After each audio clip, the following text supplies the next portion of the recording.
Hey, how's it going? I'm just gonna make a slightly longer, more detailed tutorial about how to use our file name submission, um, our file names for submitting any documents, whether it's a new submission or it's a condition you're sending.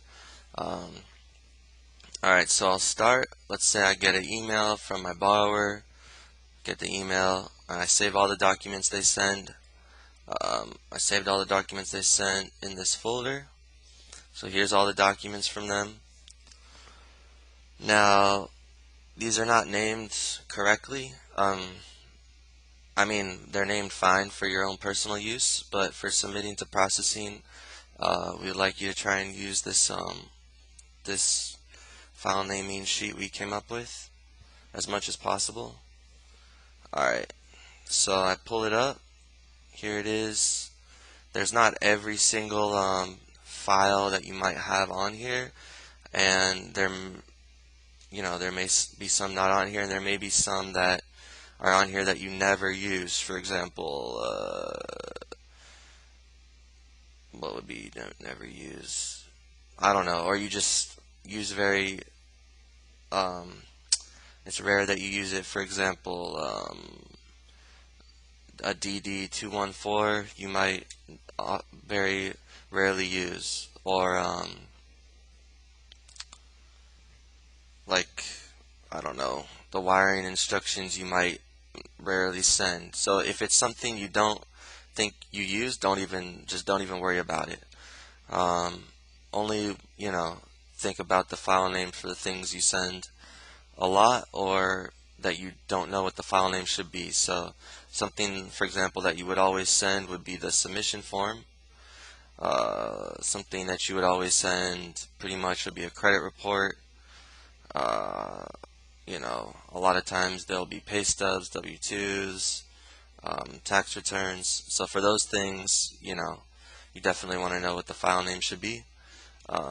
Some of you already know, but this is just for those who need a little more explanation. Alright, so I got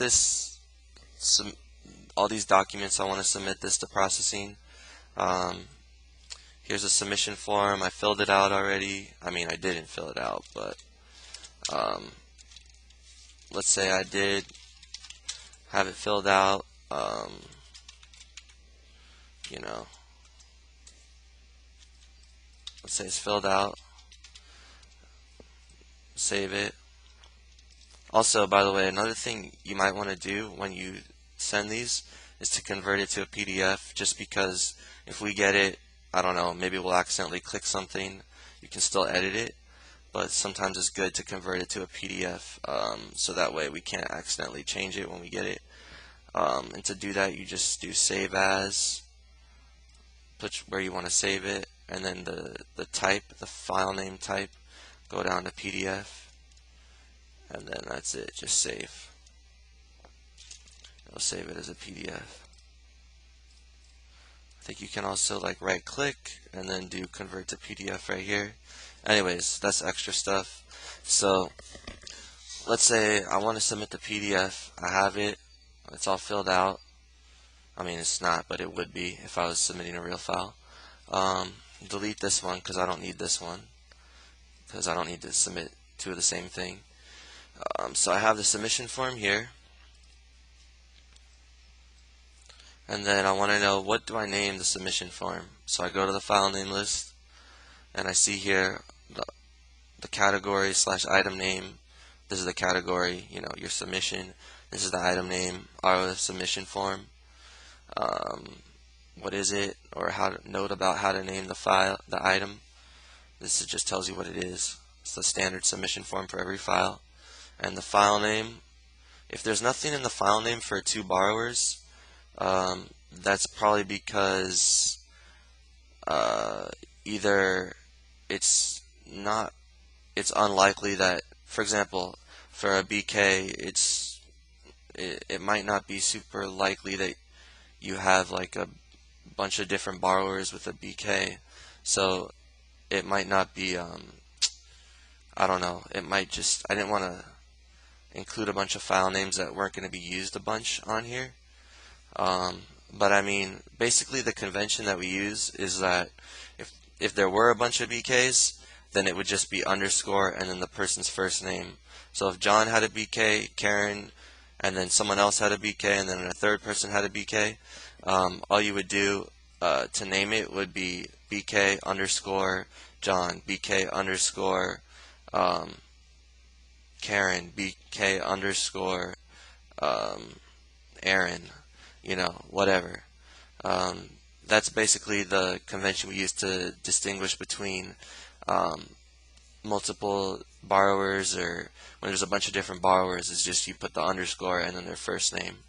So, but if there's not, so I might, revise this file name list in the future and just put even more detail, put divorce underscore John, child support underscore John, trust agreement underscore John. But just so you know, I mean, the general idea is if there's only one thing, then you don't really need to put the borrower's name. Like if there's one borrower or just one borrower pair and they're married or something, then you don't really need to put the first name all the time. But if there's two borrowers or two borrower pairs, it would be helpful to put their names so we can tell who's who. Like for example, if we have two credit reports, one credit report would be, for this borrower pair it would be underscore John Karen. The next credit report would be credit report underscore, and it would be Joseph and Erica or something. You know what I mean? So if there's just one, so yeah, if there's just like one borrower pair, you don't need always to put their name. If there's two borrowers, two borrower pair, to try and separate the files, put their first names. Alright, anyways, moving on. So we've got the submission form here. I want to know what to name it, because this is not really the file name we use in the sheet.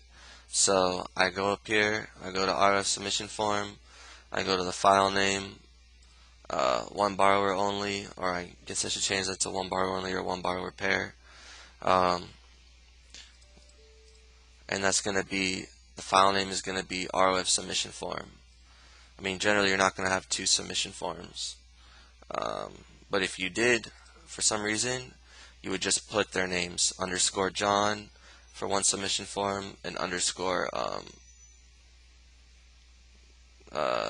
whatever I use, Joseph, for the other one.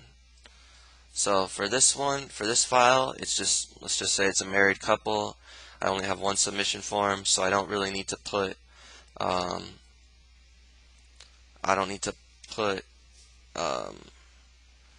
any of the names at the end. So you can rename a file different ways. You can right click it, go down to rename, and you can type it in here, or you can just press, on my computer at least, press F2 and that'll change it. So then I'm just going to type the file name should be, which is ROF submission form, you can see right here, and then type that. Alright, so that one's done. Alright, next we got, let's do the property profile next. So I blacked out a lot of these, because it's someone's stuff. But let's see, I got a property profile. The way I use this sheet, since it's kind of long, is I usually press Control F, and then I can search what I want to name. So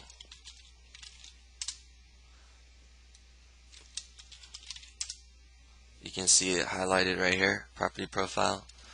I think you can also press this button, find and select, find, and that brings it up too. Alright, so I got, this is the item, the category is property, the item is property profile, the description, how to name the item is, you write PP and then the street address, Just the address I think is generally fine. Um, and you don't always need to put the like the city and stuff. So you can see here it just says PP underscore 123 any street, and there's nothing in this um, side because it's not really necessary. I mean, we'll see the street. Not every file is going to be exact to this file naming convention list. So if for some reason you do want to distinguish between who owns which property or something, you can always put underscore and then the person's first name. But for this case, it's not really necessary. Let's say I only have one property I'm working with anyways. So all I need to do, okay, so right now it's named 123 any street underscore property underscore profile. And we would prefer you to try and use the underscores. It helps us distinguish between the files. And just keeping everything the same and systematic makes it easier to work quicker and work faster.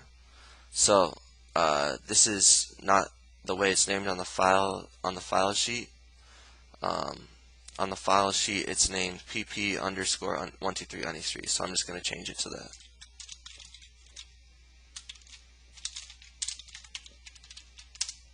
And this would be, not a real street. So if it was a real street, let's say it would be 14656 Hill Ave. It would just look like that. Alright, so that's the property profile. Let's go down to, let's do the disclosures. So these are, the signed disclosures that you should submit with any new file, pretty much. So let's say the borrower sends it to you like this. They're all in one PDF. Basically, we want everything separated as much as possible. I think if you have pay stubs for one borrower, it's okay if it's in one PDF. And for that PDF, try and put the most recent pay stubs first. But generally, everything should be separated. Like I wrote up here, separate all items, W-2s, tax returns, everything's separate. W-2s for 2018, separate PDF from W-2s for 2019. What signed disclosures like I'm about to show you. Basically everything separate as much as possible. So let's see. So let's say the borrower sends you this. They send you this, oops, and it's all in one PDF. They just fax it to you or something, or they just email it to you. It's all in the same thing. Now, it depends like what program you're using. Generally, you can use Adobe Acrobat, like the Pro version, to do this stuff. And if you need help figuring that out, let me know. One thing you can do is buy like this lifetime key thing, and that you just pay for.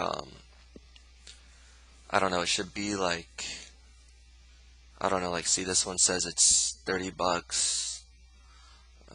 This one's $50, and basically the way that it works is that you pay this one-time fee. You can download it on your computer, and then sometimes it can be a little tricky to move from computer to computer, but it's the lifetime key thing is a little bit cheaper than like subscribing, because if you go to like the Adobe website,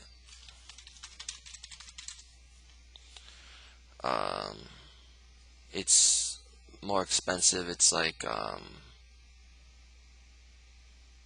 let's see, I forget exactly how much, but it's maybe like $10 a month or something. So it's like 12, $13 a month to get the standard one, or you can just probably better just buy the lifetime key instead of paying monthly, and that is generally cheaper. So this is how I have one of the Adobe Acrobats, like from a previous year, so it might look different on your computer depending on what version of Adobe Acrobat you have. But the general idea is the same. So if I have all the documents in one PDF, this is, on my computer it looks like this. Basically how I do it, I go to Tools, Extract. I want to extract page 1 to 1, which is the borrower authorization, because I want this in its own PDF. I guess I can press delete page after extracting, and then press OK. Are you sure I want to delete this page after I just extract it? Yes. So what that did is it took this page from this PDF, deleted it, and then made its own PDF. Now I have to save it. So I go to the place where I'm keeping all the new submission for John Smith, and this is the borrower authorization, so I want to save it like however I save a borrower authorization, according to the file name list. So I go to here, I search borrower auth, it took me down to here, and it looks like if it's one borrower only, I name borrower auth, and if it's more than one borrower, I use the first name. So I'll just save it in this folder I'm using, and that's it. And then I'll continue to do it for the next one. So this is the 4506T. So I'm going to extract, and the 4506T is 2 pages. So I'm going to extract page 1 to 2 and delete them from this PDF after I extract them. Are you sure you want to delete pages 1 to 2? This means after I extract it. I click yes. So now I've got it in its own PDF. Control S to save, or you can press File, Save. Here's the folder I'm working with. Now, if I don't know what to name a 4506T, I see it here, but let's say I'm going to search for it. It's right here. So if it's one borrower, just 4506T. If it's another borrower, use the first name. So 4506T underscore John. Close it. Now I've only got a few documents left in here. I've got a couple of different SSA 89 forms. So I'll do the first one, extract page 1 to 2, delete page after extracting.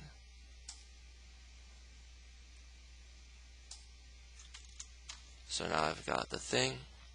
I go to here. Actually, you know what? We don't even have a SSA 89 on here. I don't think. So, I guess you're free to roam on that one for now. I mean, I'll probably update this file list, it's written revision 2, so I'll, if there's some file names that might need to be changed, or like a SS89 is not on here right now, I'll put it on here. For the most part, just do your best, if that's all I can say. Just do your best to try and name them. This is something that we're working on too, to try and figure out the best file names and all that. If you can't get the file names perfect all the time, it's fine. Yeah, so I'll probably occasionally send an updated list that maybe includes different, a more exhaustive list that has more items, or maybe one of the items we had to change what it's supposed to be, and I'll let you know what changes we make when I send a new file name list out. So for now, there's no SS89, but I mean, basically, I can tell you what it's going to be is probably something like SS89, surprise, surprise, underscore, and then the person's first name. So I save it, close it. Now I got one more SS89 in here because it's a borrower, it's a married couple that I was using here, so This is the second person because you just can't see it because I blocked it out, but this is the second signature. And since I don't really need to extract anything, since this is all that's left in this file, so I can just close it. Because I don't want to save the changes, meaning like, I don't know, I think I want to make sure that everything is still deleted, that I deleted. I'll say yes. So that's this file, is all that's left are these two pages. So instead of extracting them, since it's all that's left, I can just rename it SSA 89 Karen. Alright, so let's see what we got left. We got a credit report.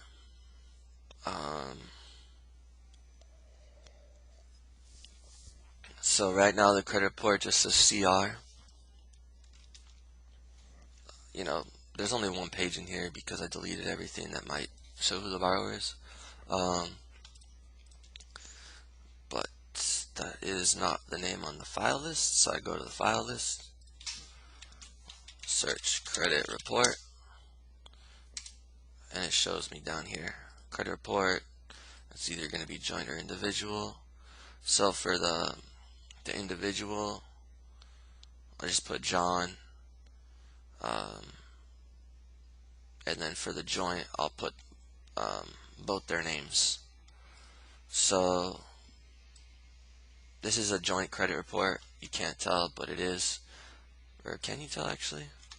You kind of can tell because it says applicant and then co-applicant.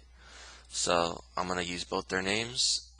I'm going to write credit report because that's the file name. You can see by the file name list. And then I'm going to put both their first names.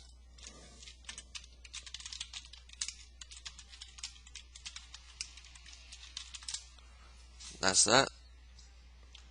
Go down to a W2. This is the W2 I have for them. I go to the file name list. If I have W2 for 18 and 19 in one PDF, try and, separate them into different PDFs like I showed you with the disclosures. So, but all I have is this one PDF. It's just 2018. If there's 2018 and 2019, then I would extract one and delete it from this PDF, save it in here. You know what I mean? But since I already have this as just 2018, I just have to rename it. So we go to W2,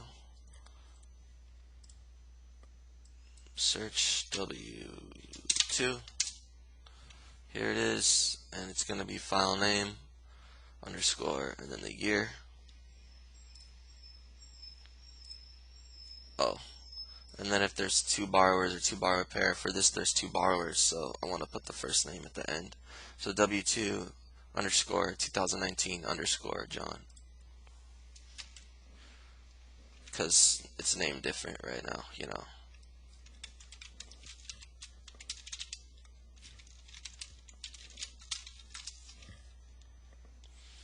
That's how we want to name it. Alright,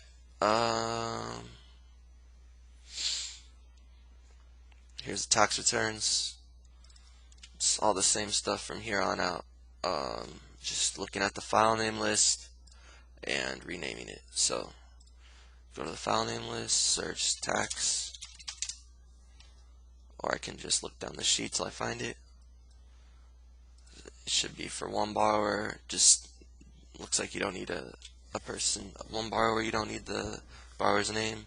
If it's two borrowers or two borrower pair, you can use their name. So this is two borrowers.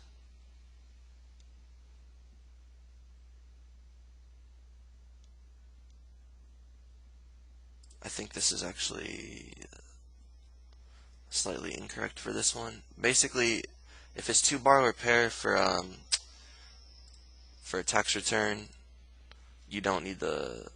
I mean, if it's like one borrower pair, so this should be one. this should say right here, file name, one borrower only, or one borrower pair, kind of. So I'll change that in the future. Write that down.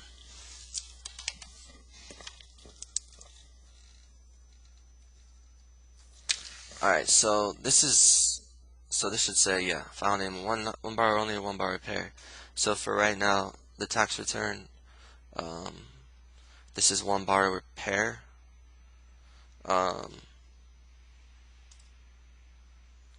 I just confused myself. Hold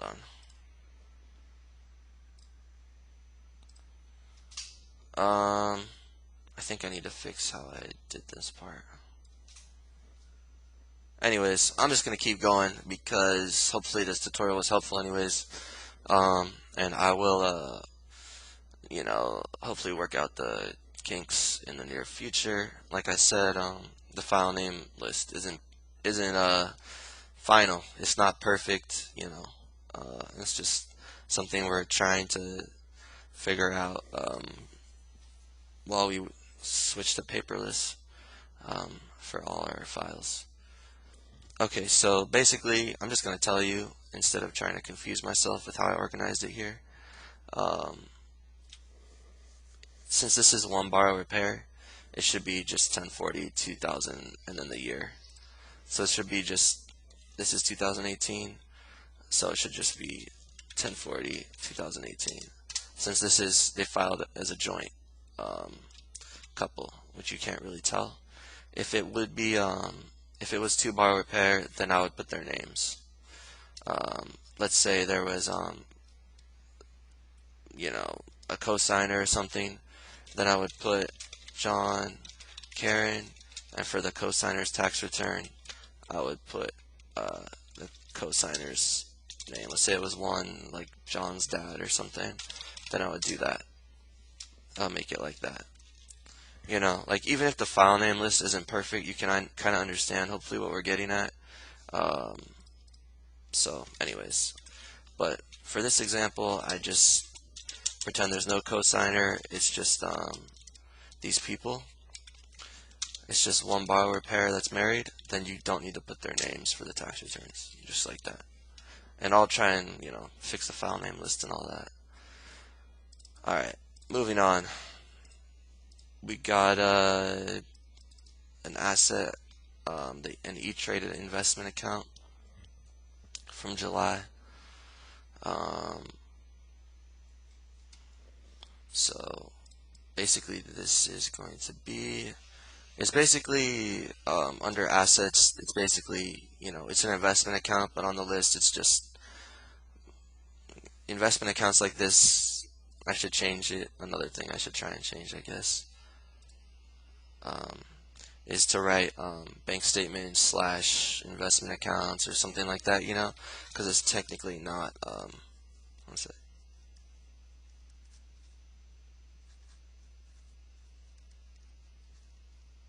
Since it's technically not, what the, since it's technically not a bank statement, but so I'll change that in the future, / investment account or whatever. All the assets are kind of under this, 401k, investment, all that stuff. I could make longer here because right now it's kind of all just falls under this bank statement thing. So here's what it is. E-Trade 1. So what does that mean? I don't know. So basically it's going to be the closest thing we have right now is the bank statement. I'll make it longer, maybe I'll put like, hold up.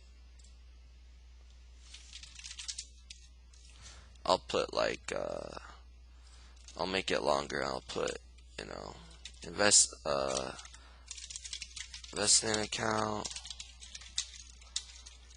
401k. I can make like longer examples, but basically what it should be for all these things is, it should have like the name. So for the bank statement example I used, we used Wells Fargo.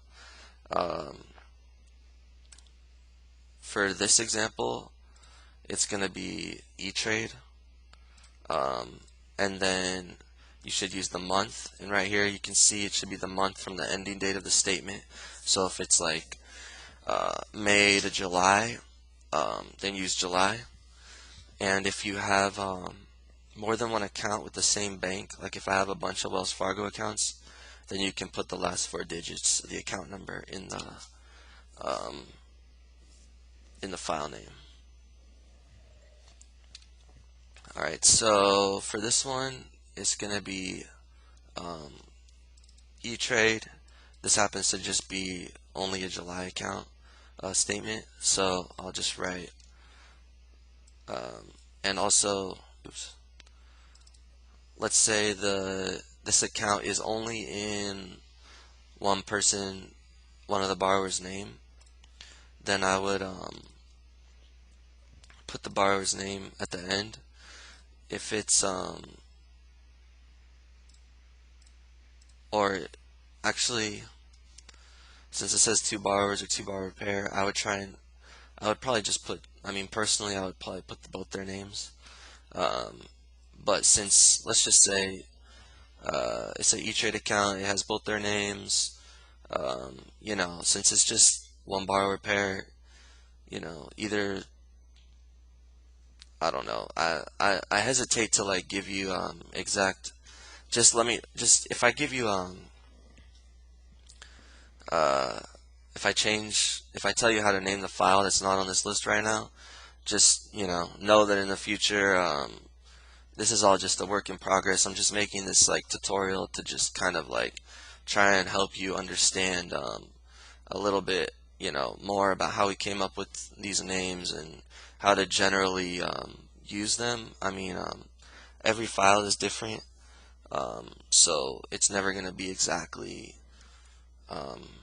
it might not always fit perfectly, but just, for a general case, anyways, moving on, you know what I'm trying to say. So for this one, we got E-Trade, it's for July.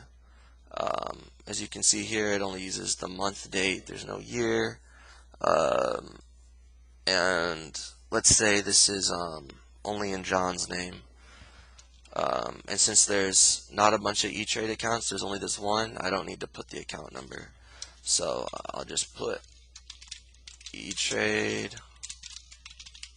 July, John, and that's it. And let's say if it's in both their names, you can put the second person's name too. Alright, moving on. Dun, dun, dun, dun. Alright, so what do we have left here? We got a fee sheet. Alright, so here's like an estimated fee sheet. Search, escrow. You can see if this is for like, this one was for, initial fees prior to disclosure was this fee sheet. So the item name and the file name happen to be the same. It's just escrow fee sheet. So just rename that escrow fee sheet. We got another Wells Fargo statement here. Let's see. I just see December. I'm not sure if I cut out any more dates on here, but let's just say it's just for December. And it's in both their names. I'll just go Wells Fargo, December, John, Karen. Or since I'm using this example, this file is a married couple and they both have everything in the same, like both their names. If you don't want to include their names all the time for like the bank statements, that might be alright. I don't know, don't quote me on it. Alright, moving on, let's see what other stuff we have. I think just a couple of things. The insurance, got insurance. Where's the insurance? Item, if more than one property, include the property address. So this example I'm using, there's only one property I'm working with, so all I need to do is call it insurance. If there's more than one property address, I'll include the address here. Like if there's more than one property. So let's say they have a property on it. Well, there's only one property in this example file. So I'm just going to call it insurance. But let's say I have like I own a home and I'm buying another home. Then I would put the address at the end for everything. And that goes for mortgage statements, property profiles, any condo information, all that stuff. If it's just one property, you don't need to put the address, but if there's more than one property, try and put the address. So, yeah. Alright, I think the last item I have here is a purchase contract.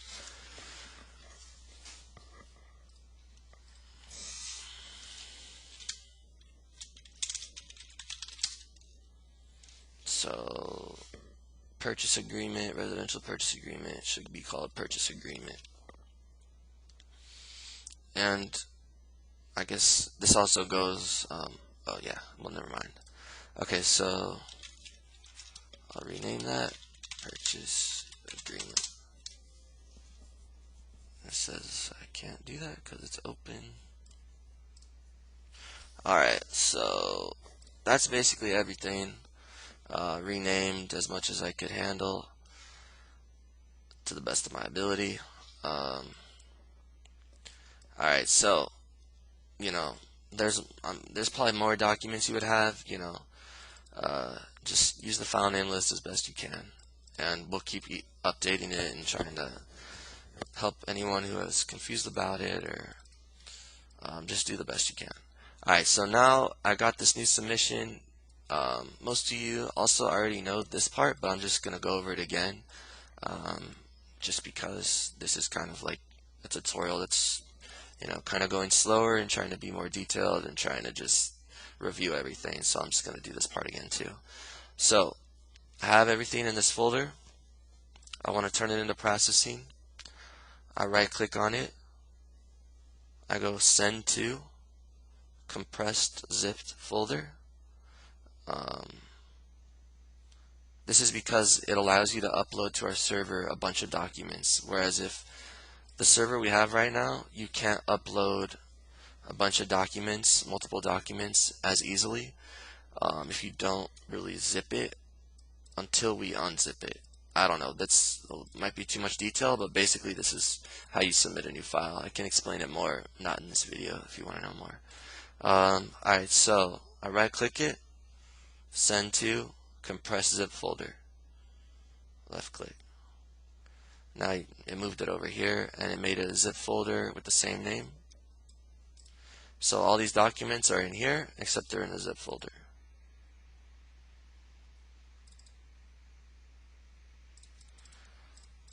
And if I might get confused, I can put zip folder.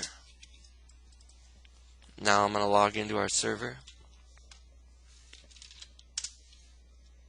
I'm just going to use Sherry's because there's nothing in there. Alright, so I have another example from last time in here. Alright, so I want to upload this to processing to our server. I click upload. File path, I choose the file I want to upload. So I'm going to go to my desktop, and here it is. I always use like date modified pretty much, this column right here, because that tells me the most recent thing I'm working with.